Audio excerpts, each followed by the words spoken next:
यह अध्याय अर्जुन के भ्रम से स्पष्टता में परिवर्तन की शुरुआत को दर्शाता है, जो भगवद गीता के बाकी हिस्सों में प्रकट होने वाली आध्यात्मिक यात्रा के लिए स्वर निर्धारित करता है। कहानी शुरू होती है महान कुरुक्षेत्र युद्ध के शुरू होने से। यह युद्ध चचेरे भाइयों पांडवों और कौरवों के दो समूहों के बीच एक बड़ा संघर्ष है। पांडव सिंहासन के असली उत्तराधिकारी हैं, लेकिन कौरवों, जो उनके चचेरे भाई हैं, उन्हें अन्यायपूर्ण तरीके से उनके राज्य से वंचित कर दिया। युद्ध क्षेत्र विशाल है, दोनों ओर हजारों योद्धा युद्ध के लिए तैयार हैं। दोनों तरफ कई अहम किरदार हैं। पांडवों का नेतृत्व महान योद्धा अर्जुन और उनके सारथी भगवान कृष्ण कर रहे हैं, और कौरवों का नेतृत्व दुर्योधन कर रहा है, जो कौरव भाइयों में सबसे बड़ा है।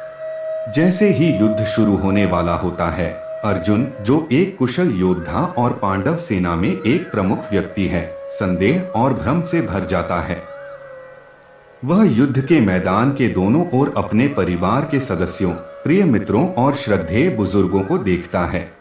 अर्जुन एक योद्धा के रूप में अपने कर्तव्य और अपने परिवार और दोस्तों के प्रति अपने प्यार और करुणा के बीच उलझा हुआ है। अर्जुन अपने ही रिश्तेदारों और शिक्षकों से लड़ने और उन्हें मारने के विचार से बहुत परेशान है। वह अशुभ घटना रक्तपात के विचार से दुख और शोक से भर जाता है। उसका मन अशांत है और वह निराशा से भर गया है। उनका मानना है कि अपने प्रियजनों के जीवन की कीमत पर राज्य जीतना इसके लायक नहीं है। निर्णय लेने में असमर्थ अर्जुन मार्गदर्शन के लिए अपने सारथी भगवान कृष्ण की ओर मुड़ते हैं। वह कृष्ण को अपने आंतरिक संघर्ष, अपने दुख और अपनी उलझन के बारे में बताते हैं। अर्जुन भावनात्मक रूप से अभिभूत है और स्वीकार करता है कि वह इस युद्ध में लड़ने में असमर्थ है। जवाब में भगवान कृष्ण अर्जुन को अपना ज्ञान प्रदान करते हैं। वह बताते हैं कि आत्मा शाश्वत और अविनाशी है और मृत्यु केवल भौतिक शरीर का त्याग है।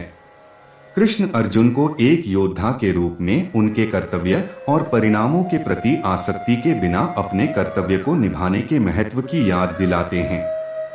कृष्ण जीवन और मृत्यु की चक्रीय प्रकृति की व्याख्या करते हैं, जहां आत्मा का नए शरीर में पुनर्जन्म होता है। वह अर्जुन से कहते हैं कि एक योद्धा के रूप में धर्मियों की रक्षा करना और अन्याय के खिलाफ लड़ना उसका कर्तव्य है, भले ही इसके लिए मौत का सामना करना पड़े। कृष्ण भौतिक शरीर की नश्वरता और आत्मा की शाश्वत प्रकृति पर जोर देते हैं। कृष्ण अर्जुन को अपने कर्मों के फल की चिंता किए बिना कर्म करने की सलाह देते हैं।